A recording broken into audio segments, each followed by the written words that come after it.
As unbelievable as it is to even be saying this, I am proud to present to you my 1996 Thomas MVPR, or better known as the Thomas Transit in our neck of the woods here in South Carolina. This is a bus that I've dreamed of not only owning, but simply driving since I was a kid. I got the opportunity to drive my first one about 7 or so months ago, and I intended on buying that one, but life had a different plan, and I'm fortunate to say that this one is now officially mine. So this video will be more on the short end. I'll kind of give a quick walk around at the exterior, take you on the interior as well, go over some of the specifications, point out some differences and similarities between this and our former school bus versions. And then, of course, I'll let you hear how it sounds as well, because we have to discuss that beautiful Cat 3116. Nonetheless, we'll start around at the front and make our way towards the back and then inside before we wrap up with some sound footage. So we can see that it's pretty much identical, or I guess, to what the specifications for our school bus versions would have been. At this time in our state, activity buses were required to still have warning light systems. So you can see it does have the ambers and the reds up at the top. Standard lighting setup for the time, so incandescent arrow turn signals. And for us, in place of the MVP logo that I guess, quote unquote, should be right there, we got those marker lights instead, excuse me. Then if this was equipped with the crossing arm and the stop sign, this would have, it would have it as well. But this one, unfortunately, either never was, or at some point it was, or the system was removed. This particular school district also has some older FS65s, and the FS65s had the stop sign, but for whatever reason, this one does not.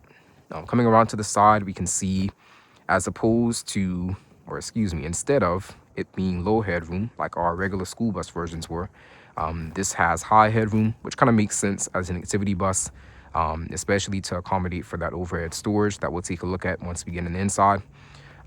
Standard setup for any transit bus is to have at least a emergency exit on the left side. This one actually has one on the driver's, or excuse me, passenger side as well, that we will take a look at. Pass-through underbody storage, you can see that's the condenser for the AC. This one has an AC system installed. However, the AC on this does not work anymore, which is not necessarily an issue with me, because I wouldn't have too many plans on using it, especially in the immediate future with our current weather. Coming back to the back, again, same standard setup that our old school buses had, with the all incandescent lighting, the larger reverse lights, the larger brake lights on both top and bottom, and then again yellows and reds, or ambers and reds, as you would expect for this time period. Stop at railroad crossings, and then the school bus versions had a few more signs as well, such as the blue "Watch That Child" sticker, so on and so forth. But passenger side is essentially identical. Like I said, at this time, all transits were required to have a right side e-door as well. And that lasted all the way up until our 2000. A part of me wants to say 2009, but I recently found out that the state had one single 2012 HDX as well. But again, would have been standard for the time. Right side turn signals on front and rear, just like the other side. Red in the back, amber in the front. And then we make our way back around to the front. One thing that I do want to point out as well, so this is something that may not be necessarily unique to South Carolina transits, but I've only seen it on ours. That additional mirror right up there closest to the warning lights. So I think the purpose of that isn't necessarily to be cross views, because these are the cross views. I think the purpose of those is just to see what's going on with the warning lights at the top. At least that's what I put together. Nonetheless, moving on to the inside. So I'll kind of take you on a quick tour. Of course, we can talk about the driver's area, all the switches, so on and so forth. But I think the biggest thing that stands out about this one is that it is completely, or almost completely, blue on the inside. So blue seats, blue ceilings, and then the floor, fortunately, is still black. That was a surprise to me. I walked in and expecting it to be, I guess, brown and kind of like that ivory color, but was met with this. I guess it's different, it's unique, so it's not too big of an issue for me. My first project will be getting rid of these overhead racks. It seems like an easy job to do. All you have to do is unscrew them and then I'll kind of just pass them through that rear emergency window. And with that in mind, since this isn't a, or excuse me, since this is a transit, it doesn't have the typical rear emergency door necessarily, like a C2 would have, for example. So in place of that, that rear window does swing out, and it serves as an additional emergency exit as well. You have to be really careful opening and closing that though, because if you're not careful and you don't close it the proper way, the alarm will stay on, and to a certain degree, it may not even let you start the engine from the driver's compartment. And I've run into that in one particular one that I test drove before. Getting up to the driver's area, standard setup here. So I'll start off by going over all of the switches. I'm trying out the head mount for the first time, so I'm not sure exactly what all you'll be able to see. Again, AC controls, but the AC does not work, so I guess those are kind of pointless. Right here we have the warning light control, and then override right here if you just want to have the reds on at your own leisure.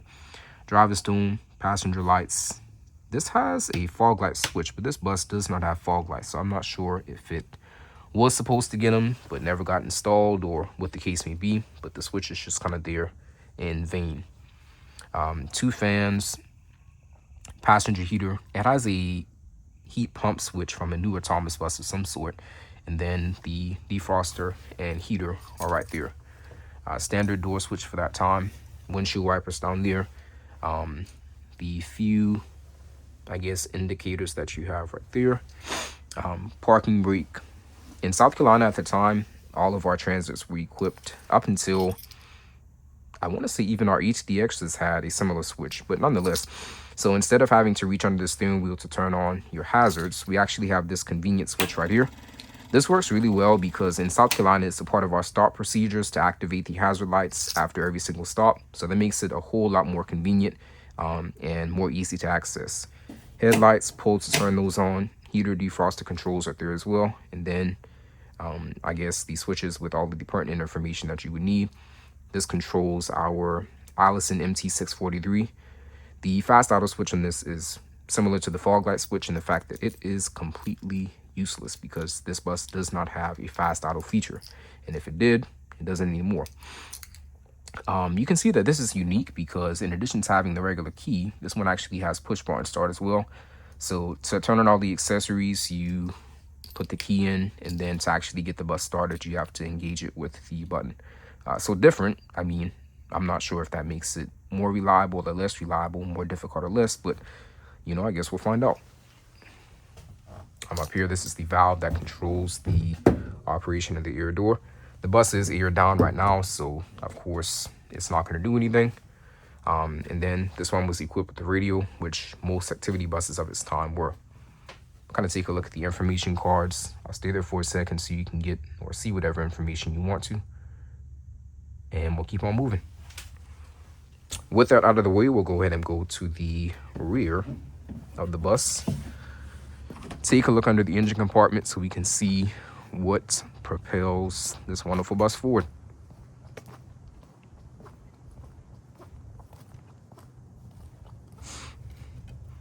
All right, so I'm going to open this up. I reveal the glorious Cat 3116 TA250. So this is a Caterpillar 6.6, I want to say, if I'm not mistaken, 6.6 liter turbocharged aftercooled turbo diesel.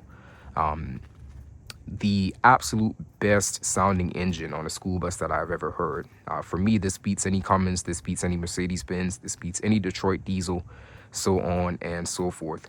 And especially paired to that Allison MT643, it truly makes for an unforgettable sound.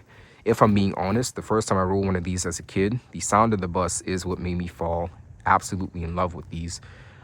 So yeah, I'm happy to be able to say that I own one for myself. I'll go ahead and get a quick sound clip, and we're going to wrap this up.